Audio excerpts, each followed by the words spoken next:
Esta história começa antes da destruição causada pelo dilúvio. Quando ainda existia outra civilização na Terra, sobre o lugar que hoje, convertido em lenda, chamamos de Atlântida.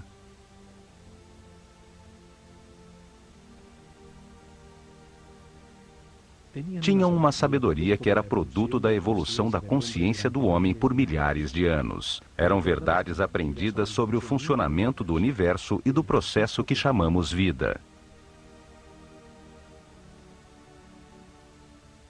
O estudo das constelações lhes revelou que a humanidade era uma união vivente entre o céu e a terra, e que as estrelas e os sóis a influenciavam, formando estações, ciclos e ritmos.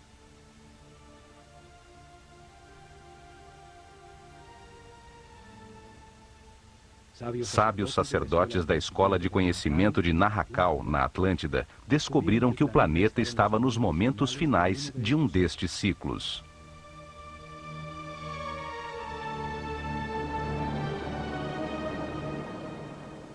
Avisaram, sem que lhes dessem ouvidos, que uma catástrofe eminente destruiria as estruturas que organizavam a vida do homem.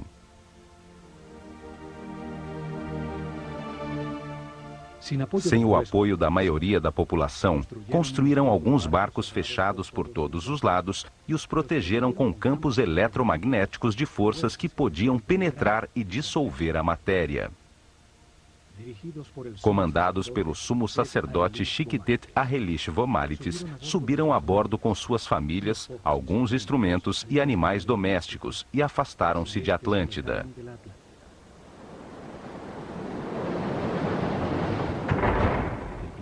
O planeta estremeceu, os céus derreteram e as águas arrasaram os continentes, apagando quase todos os rastros de sua civilização.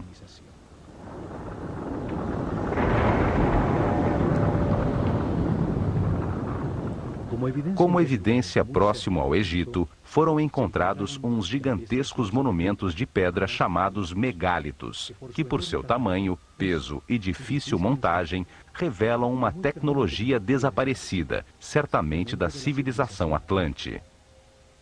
A primeira evidência está em Baalbek, Líbano. Lá se encontram os 3 maiores e mais pesados monumentos de pedra do mundo, chamados monolitos.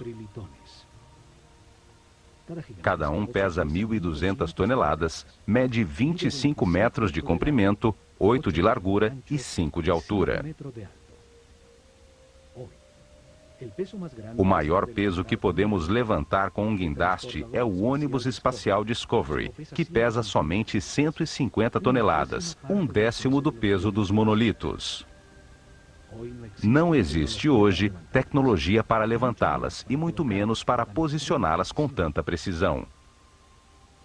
O lugar onde foram talhadas fica a 3 quilômetros, onde se encontra uma pedra do mesmo tamanho que nunca foi utilizada pelos construtores originais. Em virtude do seu tamanho, a misteriosa plataforma tornou-se um lugar sagrado para as culturas que, depois do dilúvio, se assentaram na região. Assírios, persas, gregos e, por último, os romanos construíram seus principais templos sobre a plataforma. A segunda evidência está em Jerusalém. A cidade é sagrada para 3 religiões. Lá existem outros desses megálitos, monumentos gigantescos, pesando cada um mais de 800 toneladas. Por seu enorme e inexplicável tamanho, também se converteram em lugares sagrados em volta dos quais cresceu Jerusalém. Fazem parte da enorme plataforma que sustentava o templo dos judeus e que hoje segura a mesquita de Al-Aqsa e a cúpula da Roca. As pedras fazem parte das fundações do Muro das Lamentações. Hoje chega-se lá por um túnel que revelou as enormes pedras. Os megálitos de Baalbek e de Jerusalém faziam parte de construções desaparecidas com o cataclismo universal e permaneceram em seu lugar por serem tão imponentes. Este cataclismo destruiu a civilização Atlante. Isto aconteceu por volta do ano 10.900 a.C., quando o sistema solar transitava no signo de Leão, e está registrado nos livros sagrados de todas as culturas do mundo.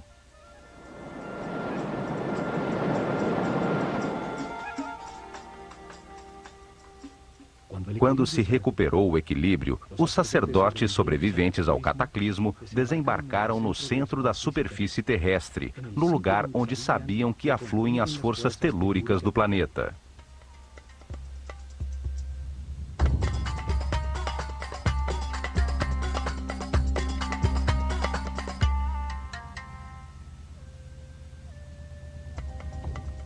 Esperavam utilizar essas forças para dar impulso ao pensamento do homem, construindo maciças formas piramidais que ressoavam, concentravam e transformavam a vibração fundamental do planeta em energia.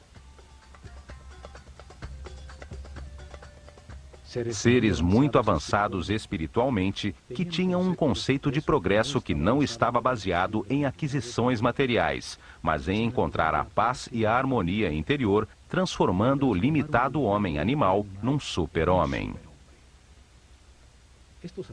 Estes sacerdotes, num momento que chamaram de Zep-Tep, o Tempo Novo, viram ressurgir das águas um oásis estreito e longo, uma terra fértil, rodeada pelo deserto protetor, às margens de um longo rio. Chamaram-no Egito. A terra que emerge das águas, o país de um único rio, o Nilo, com as melhores condições para gerar uma nova civilização.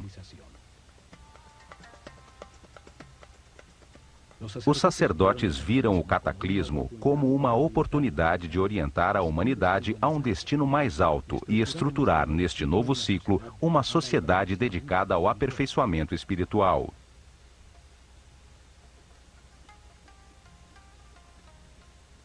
A esfinge demonstra os enormes ciclos de tempo que consideravam. Sua forma de leão com cabeça de homem ressalta o ciclo compreendido entre a Era de Leão e a de Aquário, os tempos de influência da nova civilização. Viam a vida como um processo desenhado por Deus, no qual o homem reencarna sucessivamente para aperfeiçoar-se e ascender na hierarquia do universo. O espírito do homem que não entende o Criador, nem a razão do universo ou de sua própria existência, se encarna num corpo para viver experiências que lhe permitam adquirir sabedoria e compreensão.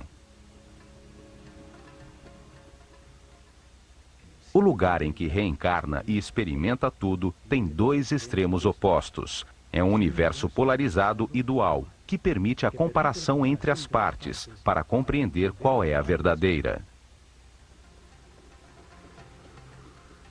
Aprende-se individualmente o resultado de cada decisão e comportamento na vida.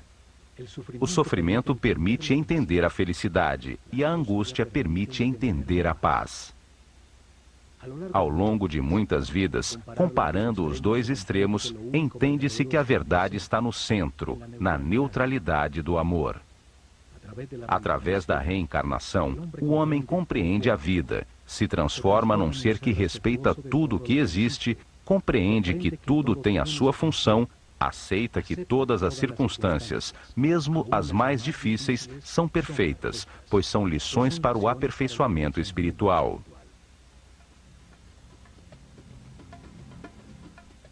Vida após vida, o homem vai subindo de nível, tem mais informação, permanece em paz e harmonia, maneja mais energia vital, se transforma num ser tolerante e respeitoso que alcança mais poderes. Compreende que no universo dual, em circunstâncias contraditórias, a única coisa que não tem polaridade é o amor. O amor é neutro como Deus. Com o Zodíaco de Benderat, ensinaram que esse processo de aprendizagem concede a cada espírito um ciclo cósmico, 12 eras zodiacais.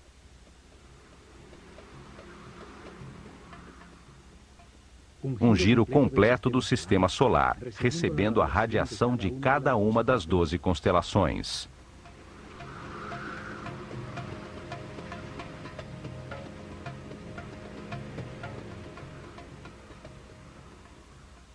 Durante esses 25.920 anos, reencarna 700 vezes em diferentes corpos, lugares, tempos, circunstâncias, condições e personalidades. Em cada vida aprende algo diferente. Cada vez nasce influenciado de diferentes maneiras pelas forças que as estrelas irradiam.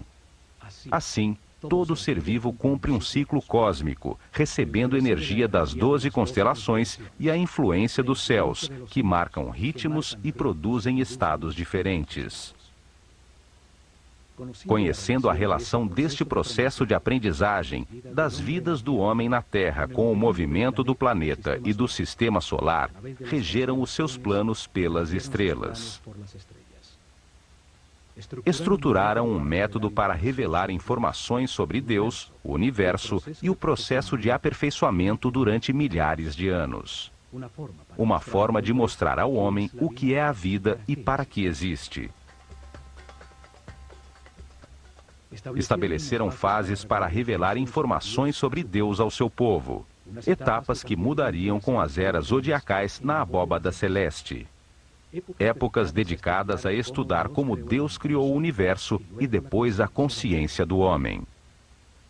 Cada fase da revelação foi dirigida por um centro religioso construído ao longo da coluna vertebral do Egito, o Nilo. Atuaram como os chakras, ou centros de transformação e distribuição de energia e informação ao corpo do país. Desenvolveram em 4 épocas 4 centros religiosos, cada um deles dedicado a explicar e conseguir a compreensão do povo sobre uma fase do Gênesis. Cada um deles dedicado a um momento distinto do único Deus, com nomes e formas simbólicas diferentes.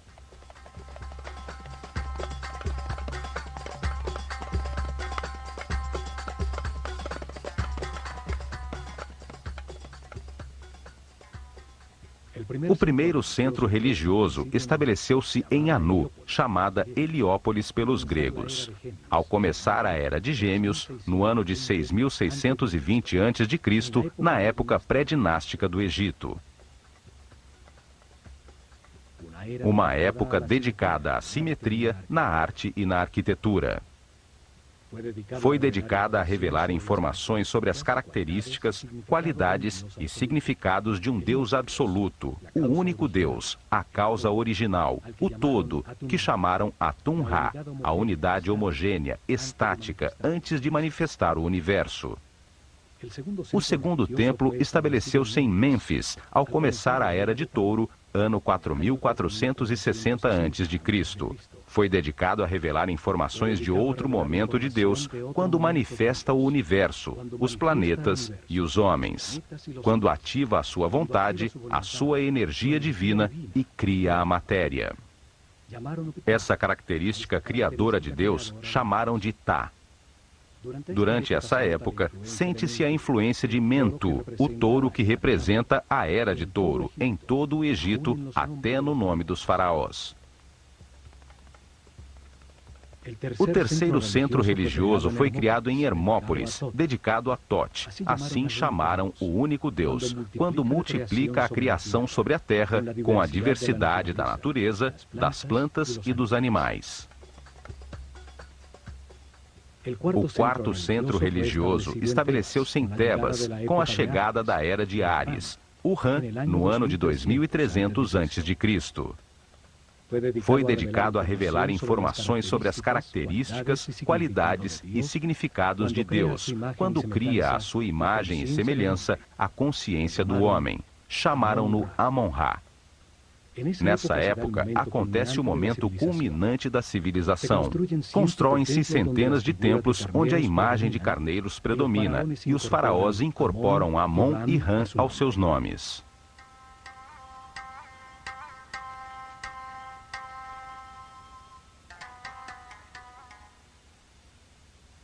As mudanças de era ou constelação zodiacal determinaram a duração de cada fase da revelação. O povo entendeu aos poucos que existe um só Deus, que por suas características e momentos diferentes em que cria o universo e o homem, tem nomes diferentes. Criaram uma escola de mistérios para transmitir o seu conhecimento, garantindo sacerdotes sucessores de sua casta para continuar o processo de revelação. Se desenvolveram ao redor dos templos e centros religiosos. Em seu interior, se dedicaram a converter os iniciados em seres respeitosos, capazes de guiar seu povo e manejar as forças fundamentais da natureza. Escolheram seus discípulos entre todos os meninos do Egito, pelo nível de consciência e de sensibilidade que demonstravam, dando-lhes a possibilidade de dedicar-se a uma vida de sacerdócio. Deram-lhes informações sobre o processo de aperfeiçoamento, sobre Deus e o universo, através da reencarnação. Ensinaram-lhes ciências, artes, religião e filosofia. Foram treinados a exercitar seu autocontrole, aprenderam a conservar a sua energia vital, a compreender a importância do respeito e do livre-arbítrio, acelerando seu processo evolutivo. Foram convertidos em sucessores de sua casta, sacerdotes com o conhecimento e o poder que este produz, com a missão de guiar o povo num caminho de aperfeiçoamento geral. Foram encontradas estátuas de sacerdotes, uns saindo de um cubo, outros representados como escribas, seres com o conhecimento. Alguns poucos tiveram adicionado aos seus nomes a palavra Hotep, que significa sábio, como Imhotep ou Amenhotep, filho de Rapu, como reconhecimento de sua sabedoria.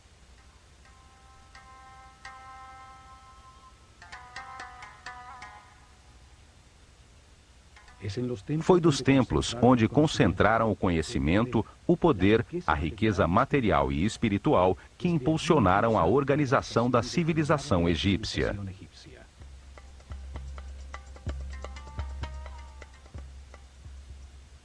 Utilizaram o olho de Horus como símbolo desta organização fechada de sacerdotes que dirigiu o destino do Egito por milhares de anos, nas sombras, atrás do faraó.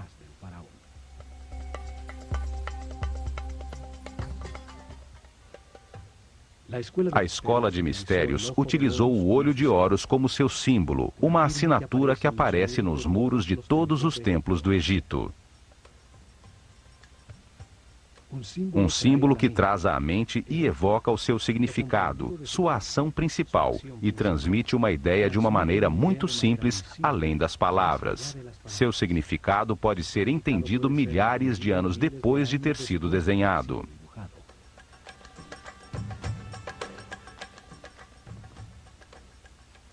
Os olhos são o sentido do sol, a origem da vida. Atuam percebendo a sua luz e as vibrações da cor. Transmitem à mente a intensidade e a força do fogo. Os olhos são os terminais nervosos que percebem a vontade divina, a intensidade da luz, a força de Deus, que os egípcios chamavam de Fi. A força que condensa o espírito na matéria, dando lugar ao universo, o lugar de experimentação da consciência. São os únicos nervos na superfície do corpo e que podemos observar em seu funcionamento vital. Florescem dentro de esferas cheias de um líquido branco cristalino.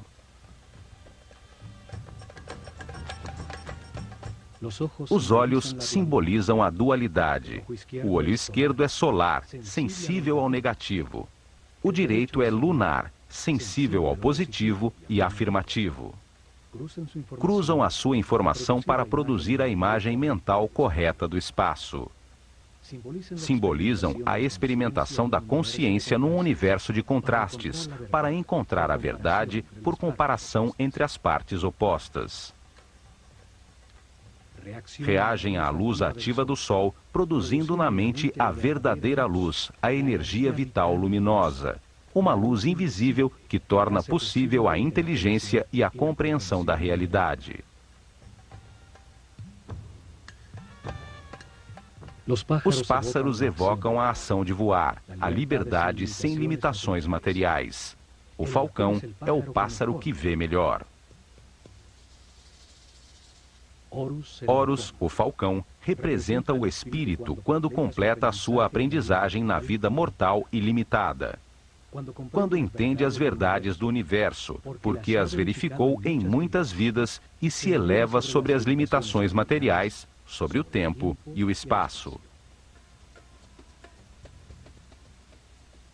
O olho de Horus é a consciência imortal que tudo sabe, tudo vê. Pode voar muito alto sobre tudo o que existe, ou fixar a atenção em qualquer detalhe. Evidentemente, os sábios sacerdotes se viam como observadores e guias de um movimento de aperfeiçoamento em direção à luz. Por isso, o seu símbolo era o olho de Horus, o olho que tudo vê.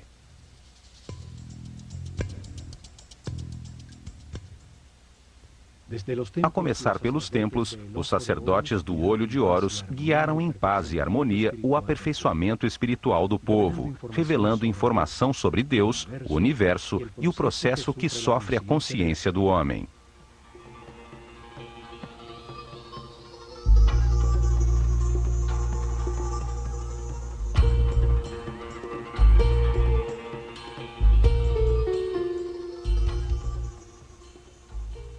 Protegido por muros altíssimos, cada templo era um enorme complexo, onde moravam milhares de pessoas, homens e mulheres igualmente, porque não havia distinção de sexo. Dedicavam pelo menos 21 anos de suas vidas recebendo informação e treinamento para se converterem em sacerdotes ou sacerdotisas.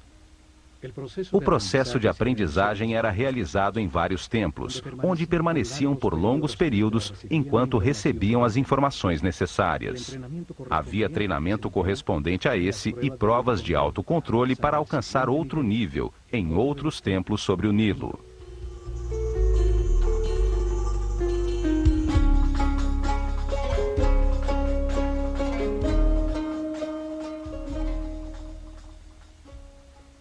Cada templo era uma biblioteca viva com informação especializada.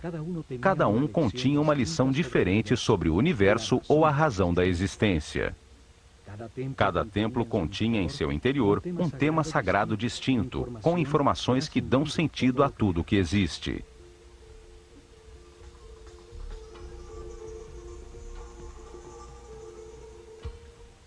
O nível básico se realizava durante os primeiros 7 anos, quando recebiam informações gerais sobre o universo e treinamento para manipular os centros energéticos mais baixos do corpo.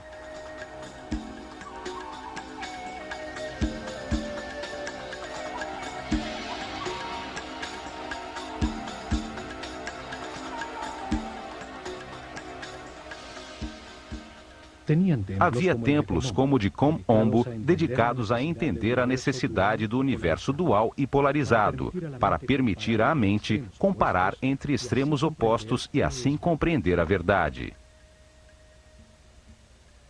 Em seu interior, aprenderam a controlar o medo da perda, a entender que se possui em cada vida o necessário para adquirir as experiências de aprendizagem. Tinham instalações que despertavam o medo da morte para aprender a controlá-lo e entender que a morte é apenas um passo para outra experiência.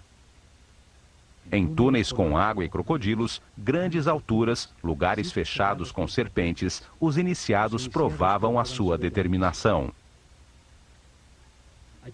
Lá receberam a informação para superar o medo ao abandono, os instintos de agressão e defesa, a entender a existência de programas mentais inconscientes que geram reações automáticas para poder controlá-las. No templo de Luxor, em Tebas, transmitiram os conhecimentos que tinham sobre o funcionamento do corpo e o treinamento para que a consciência se identificasse com ele.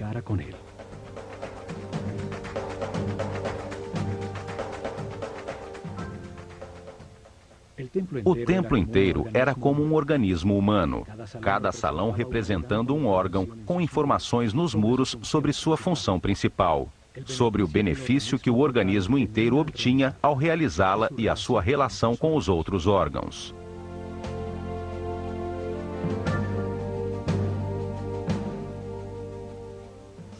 Em seu interior, realizavam exercícios de concentração e de movimento, levando a sua mente a cada órgão, até que o corpo inteiro estivesse consciente e os manipulasse à vontade, como um excelente instrumento. Vários templos, com sacerdotisas de Néftis e Ísis, se dedicavam a transmitir informações e treinamento sobre as percepções físicas, as emoções e desejos carnais, sobre a diferença das emoções superiores, a intuição e a inspiração. Aprenderam a transmutar as paixões e as sensações do corpo, com o poder do espírito, a elevar a consciência e sua depuração vital, a solicitar a canalização de energia e inspiração de espíritos em planos mais evoluídos para despertar a criatividade. Muitos templos, como o de Hathor, em Denderá, estavam dedicados às ciências, astronomia, astrologia e matemática. Em seus terraços, se dedicavam a registrar os céus, a entender as diversas energias que cada constelação emite e os efeitos que produzem. Seguiam dia a dia os desígnios das estrelas, controlando a duração do ano solar, a data exata da enchente do Nilo, o momento em que a Terra mudou da era de Touro para a era de Áries e os lugares que afetam o processo de evolução.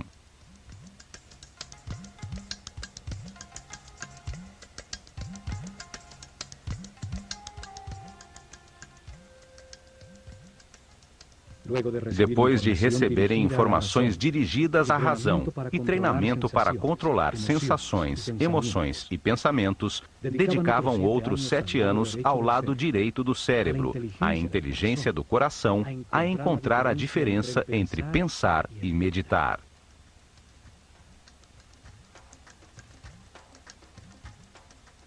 O templo de Karnak, o maior do Egito, estava dedicado à consciência, a analisar as forças que a moldam, a entender o processo de evolução e a acelerá-lo, utilizando conceitos, palavras, sensações, pontos exatos ou movimentos.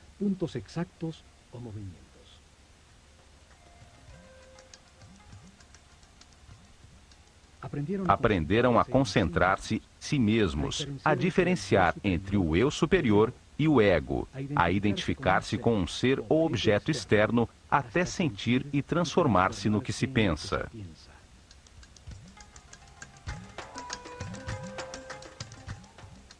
Realizavam exercícios de telepatia em lugares próximos, depois à distância, num momento determinado do dia, até aprenderem a comunicar-se mentalmente a qualquer hora.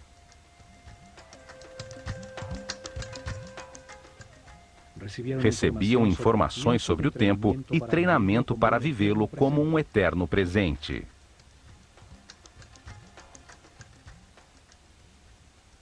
Entendiam que pensar é comparar para conhecer e que quando se sabe tudo, não se pensa nem se compara. Aprendiam a mudar de estado ou nível vibratório, a manejar as circunstâncias externas, conseguindo o equilíbrio emocional como uma decisão mental interna.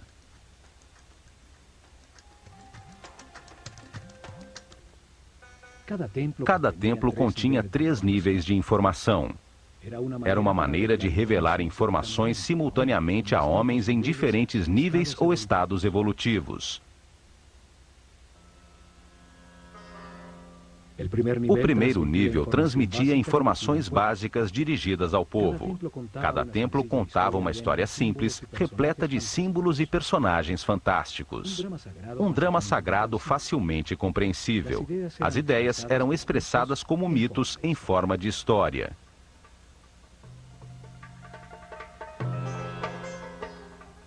O mito, a história fantástica, foi utilizado como método para revelar ao homem um mundo que ele só entende imperfeitamente. Os mitos ganham vida quando se acredita neles. Inventavam personagens com características simbólicas, com formas que trazem à mente sua função e atividade principal, que participavam de histórias simples e parábolas que contam verdades sobre a natureza humana sem a aridez e a abstração da filosofia ou da metafísica. O povo recebeu a informação sobre cada tema sagrado ao conhecer a história central de cada templo, ao conhecer as fraquezas e forças de cada personagem, as circunstâncias que atravessam e a maneira como os resolvem.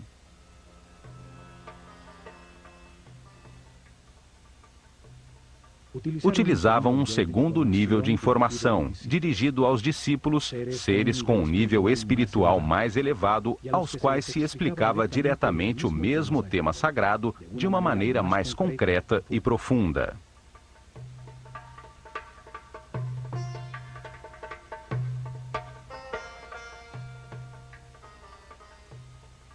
Para isso, utilizavam as cenas descritivas do mito, talhadas nos muros do templo. Explicavam cada personagem, o que simboliza no universo, a parte do processo de aperfeiçoamento que representava, o porquê da sua forma, comportamento e sua função principal.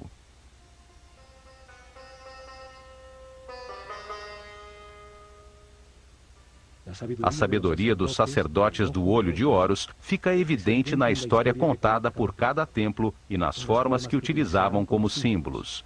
Só ao olhá-los, vem à mente a ação vital que representam, ou a qualidade que se ganha ao realizá-la. Ao representar homens com cabeça de animal como símbolo, os transformam em ideias que evocam a característica vital do animal. Trazem à mente a função do animal no universo.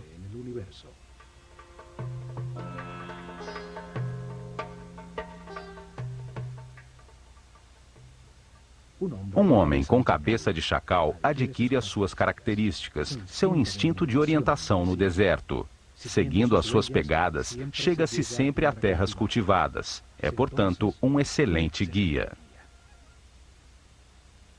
Cada símbolo evoca uma simbologia.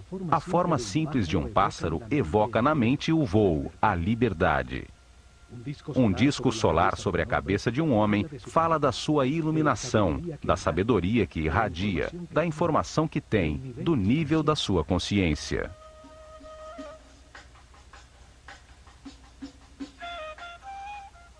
Estudaram detidamente os animais e insetos. Assim, reuniam um profundo conhecimento sobre a sua vida, sua atividade principal, suas necessidades vitais, os hábitos que desenvolviam para supri-las, sua dieta alimentar, a duração de sua gestação, seus hábitos sexuais e o sentido principal da sua existência.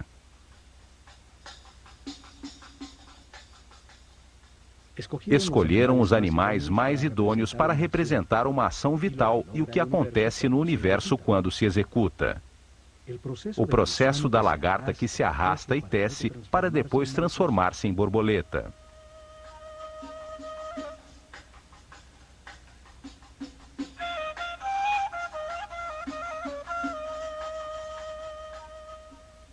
De todos os pássaros, o falcão é o que vê melhor. Tem um cérebro óptico com a vista mais perfeita e desenvolvida. Por isso, é escolhido como símbolo para representar essa função vital, o sentido da visão. Uma figura humana com cabeça de falcão é um ser que tudo vê, que domina o panorama, vendo perfeitamente cada um dos detalhes em que foca a sua atenção.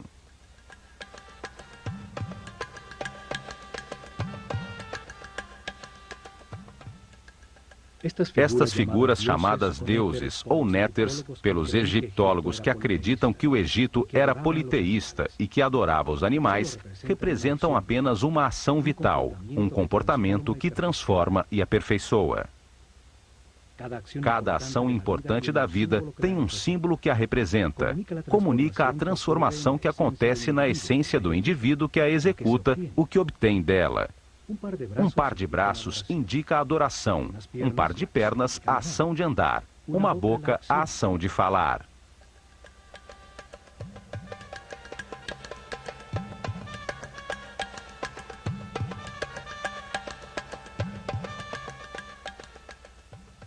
E por último, num terceiro nível de informação, cada templo guardou um código secreto embebido no próprio símbolo. Era conhecido apenas pelos altos sacerdotes e mestres, com informações sobre forças e energias fundamentais, como controlá-las e utilizá-las para prestar serviço ao seu povo.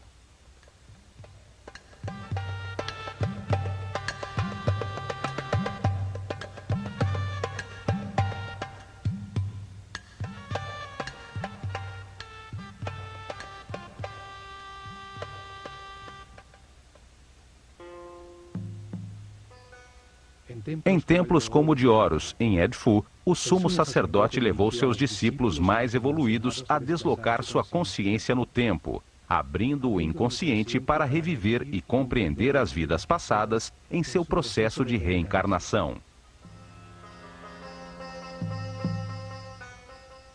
O sumo sacerdote foi sempre um ser muito adiantado no caminho espiritual. Ele não se identificava com o corpo, conhecia perfeitamente o seu funcionamento e que energias utilizar para equilibrá-lo.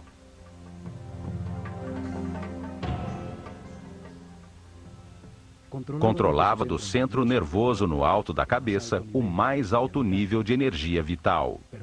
Permanecia num eterno presente, irradiando amor, guiando e servindo com seu divino poder.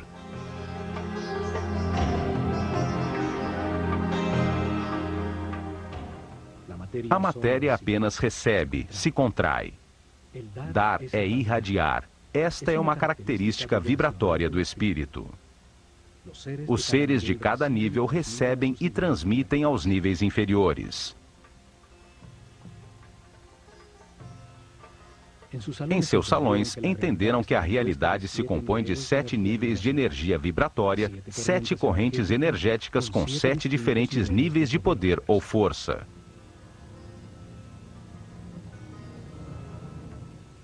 O corpo tem 7 chakras ou centros de transformação da energia fundamental do universo. Cada ser humano, em sua vida presente, utiliza um desses 7 centros, dependendo do nível de evolução de sua consciência. Quanto maior compreensão do universo, mais respeito, mais alto o chakra ou centro nervoso utilizado para transformar a energia, maior quantidade de energia processa diariamente e mais poderes transcendentais tem. O sumo sacerdote podia controlar as forças fundamentais pelo altíssimo nível de energia vital em que permanecia o seu organismo.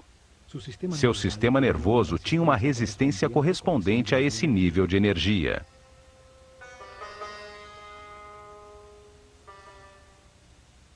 Assim, em todos os templos do Egito, os iniciados receberam informação e treinamento, aumentaram paulatinamente seu nível de energia vital e, de maneira correspondente, o nível de resistência dos nervos de seu corpo.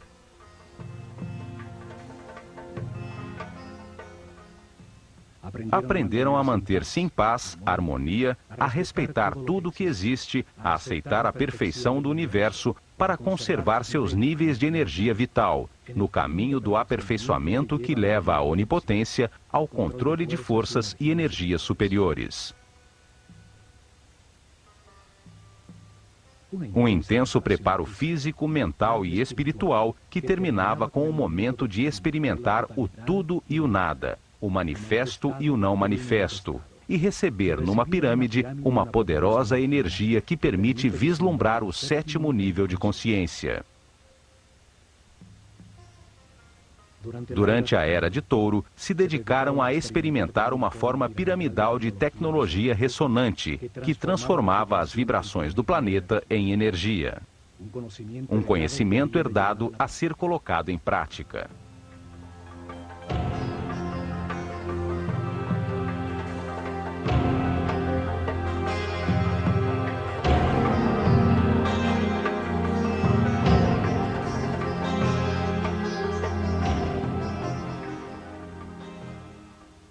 Colocaram maciças formas piramidais de milhões de toneladas em pontos nevrálgicos sobre a malha eletromagnética do planeta. A massa piramidal, que continha milhões de partículas de quartzo, vibrava com a Terra, produzindo energia pela fricção de suas moléculas, num fenômeno que hoje chamamos de peso elétrico.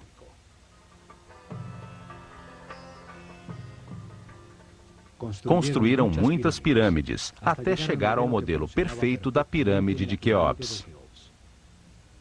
Seus corredores, galerias e câmaras transformaram essa energia em som, fazendo vibrar em níveis cada vez mais altos o que fora preparado física, mental e espiritualmente. Esta força impulsionava a mente do homem a perceber outras dimensões, chegando a outros estados especiais de consciência. Com esta ajuda externa, os iniciados vislumbravam o sétimo nível de consciência. Retornavam relembrando o êxtase obtido, as verdades verificadas, para transmiti-las a seus companheiros com palavras e ações. Em suas meditações posteriores, obtinham novamente esse estado de unidade sem movimento, até que essa situação se consolide definitivamente, e eles fiquem de maneira permanente no estado de Deus-Homem, sempre irradiando energia positiva de amor.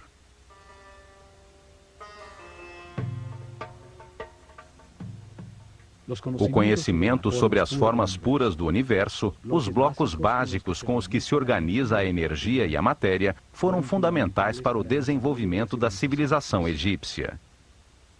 Hoje chamamos essas formas puras de sólidos platônicos. 5 polígonos com seus lados e ângulos iguais, baseados em triângulos equiláteros, a forma divina, sem tensões. Utilizando essas formas, puderam produzir efeitos de ressonância e concentração energética para elevar a percepção da consciência, para conseguir efeitos de supercondutividade com os quais se anula a força da gravidade.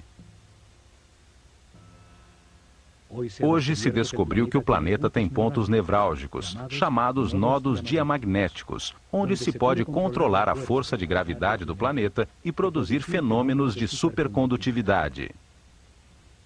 A supercondutividade permite amplificar ou diminuir a força da gravidade. Ao aumentar o peso das pedras, se enterrava conhecimento, sem que fosse necessário escavar. Ao diminuí-lo, tornaram as pedras leves para empurrá-las e movê-las facilmente desde pedreiras longínquas. Na ilha de Sehel foram encontrados hieroglifos com fórmulas e ingredientes para produzir uma espécie de concreto que parece rocha. Cientistas franceses os decifraram parcialmente. Suas experiências confirmam que se trata de polímeros, que ao solidificar-se produzem uma espécie de pedra. Isso explica a facilidade para fazer juntas tão exatas entre as pedras dos seus tempos, conseguindo usar os blocos já fundidos como forma para os novos.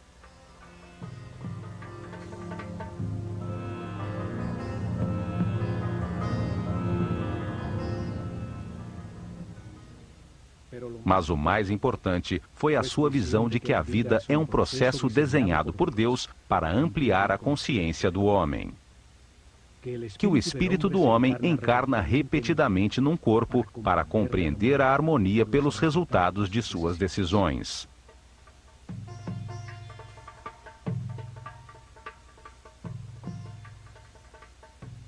Ao viver muitas vidas com experiências opostas, de angústia e de paz, de depressão e de felicidade, de riqueza e de pobreza, de saúde e de doença, compreende a razão da sua existência e acaba com as limitações materiais, transformando-se num super-homem imortal.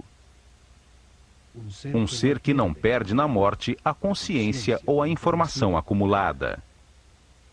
Um espírito sábio ao final de um processo, que sobe outro degrau na perfeição do universo.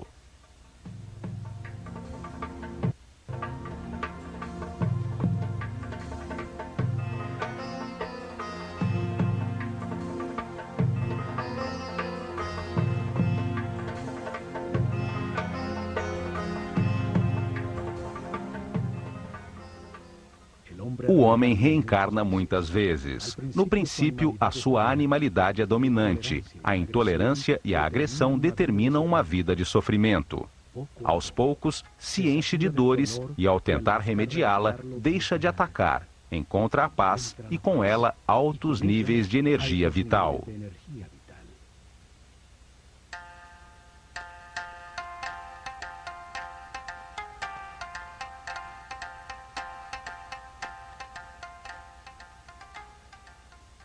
Com a informação do processo de aperfeiçoamento e das leis que o regulam, os egípcios melhoraram de vida. Aceitaram os momentos difíceis como parte do seu caminho de aprendizado, permanecendo assim, em paz e harmonia.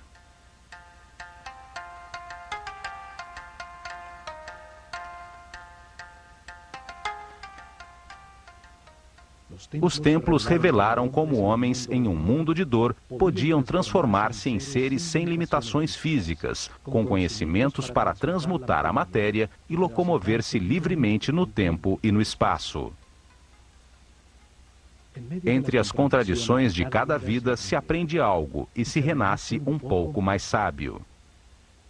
Na polaridade entre a luz e a escuridão, entre o medo e o amor, se aprende a encontrar a paz e a harmonia, a manter a energia vital.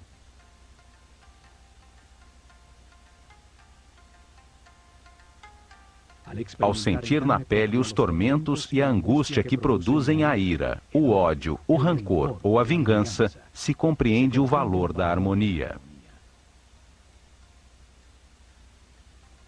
Ao compreender que cada decisão produz paz ou sofrimento, pode-se passar do inferno da vida ao céu da mesma. O povo entendeu que todas as ações da vida diária, pescar, semear, colher, são uma maneira de aproximar-se de Deus, de se aperfeiçoar a cada dia. Construíram uma comunidade em paz e uma tal felicidade que, quando o historiador grego Heródoto visitou o Egito no ano 500 a.C., não pôde deixar de afirmar: de todas as nações da terra, os egípcios são os mais felizes, sãos e religiosos.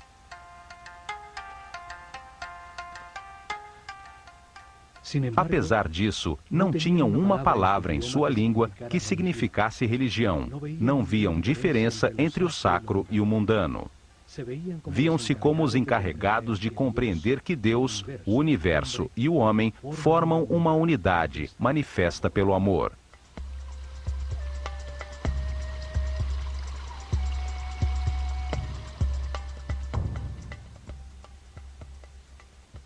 Nestes programas do Olho de Horus, veremos a mensagem que os egípcios transmitiram em seus templos: que todos os homens avançam por um caminho de aperfeiçoamento que leva muitas vidas. Alguns estão mais evoluídos que os outros, mas todos chegarão à imortalidade e à consciência permanente, somente aprendendo a ser flexíveis, a aceitar as circunstâncias e a respeitar todos os seres que nos rodeiam.